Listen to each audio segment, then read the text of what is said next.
परिप्रेक्ष्य में हम बात करते हैं। देखिए, चूंकि आप डिप्टी सीएम है तो इसलिए मैं तो आपसे पूरे बिहार के संबंध में बात करूंगा।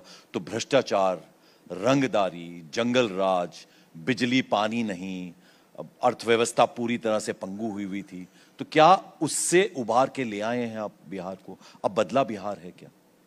देखिए, एक तेजी से बदलता बिहार आजादी के समय था। बिहार के प्रथम मुख्यमंत्री श्री बाबू के समय में अंग्रेजों का लिखा हुआ है कि लॉ एंड ऑर्डर में बिहार नंबर 1 राज्य था। आजादी के समय हर राज्य में लाशें गिर रही थी और लाशें लद के आ रही थी और जा रही थी। बिहार में यह स्थिति नहीं था। लॉ एंड ऑर्डर में बिहार नंबर 1 राज्य था। डेवलपमेंट में भी आज बड़े बड़े इंडस्ट्रीज बिहार झारखंड साथ था, यहां पर लोग आ रहे थे। नहरीकरण, किसानों के हित में नहरीकरण सबसे बेहतर बिहार के अंदर हुआ था। विगत काल खंडों में ये लगभग 40-50 साल के अंदर ये डेवलपमेंट कहीं ना कहीं ब्रेक लगा।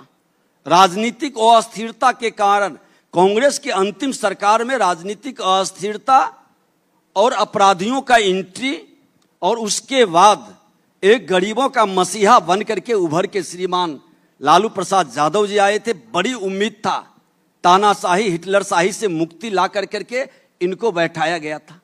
लेकिन इन्होंने जो बिहार को उपहार में दिया, जो इन्होंने बिहार को वो दाग दिया, बिहारी शब्द को गाली बना दिया, बिहार उबर नहीं पाया। एनडीए की सरकार, माननीय मुख्यमंत्री नीतीश कुमार जी की सरकार 2005 में आई। लॉ एंड ऑर्डर पर सबसे पहले कमांड लगा।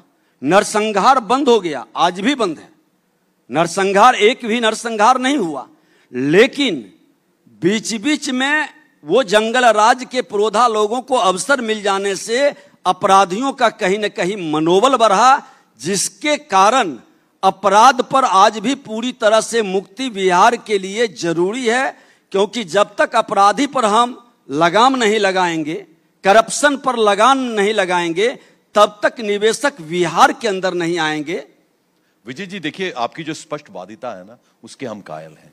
आप जरा ये समझाइए कि नीतीश जी जब तो आरजेडी के साथ होते हैं तब जंगल राज, और जैसे ही बीजेपी के साथ आते तो रामराज हो जाता है।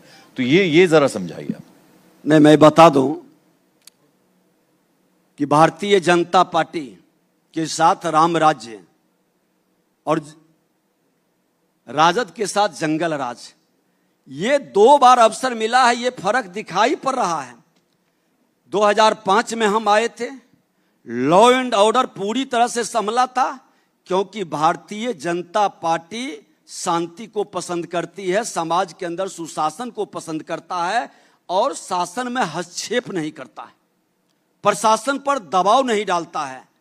लेकिन ये लोग जब आए तो आज मैं बता दूं कि मैं नेता प्रतिपक्ष था उस समय। अभी जस्ट शासन में राजद के लोग थे, तेजस्वी यादव जी उप मुख्यमंत्री थे, और इजराइल मंसूरी एक मंत्री थे। वहां एक राहुल को हत्या किया गया, राहुल साहनी को। हमने सदन में मामला उठाया, कागज दिया, उसके मां बाप केस करने गए, एफआईआर तक नहीं हुआ। मुख्यमंत्री जी को भी कागजात दिया, प्रेशर में बाद में सरकार चली गई। ये राजद की सोच थी। भारतीय जनता पार्टी में अगर जो हमारे भी लोग इस तरह के कार्य करते हैं या दूर दूर तक संलिप्त रहते हैं, उस पर एक्शन होता है। कोई पार्टी के लोग उसके पक्ष में खड़ा नहीं होते। यह सोच की बात है। हम अपराध और भ्रष्टाचार को संरक्षित करके समाज में अपनी विश्वसनीयता और सुशासन स्थापित नहीं कर सकते हैं। ये सच है।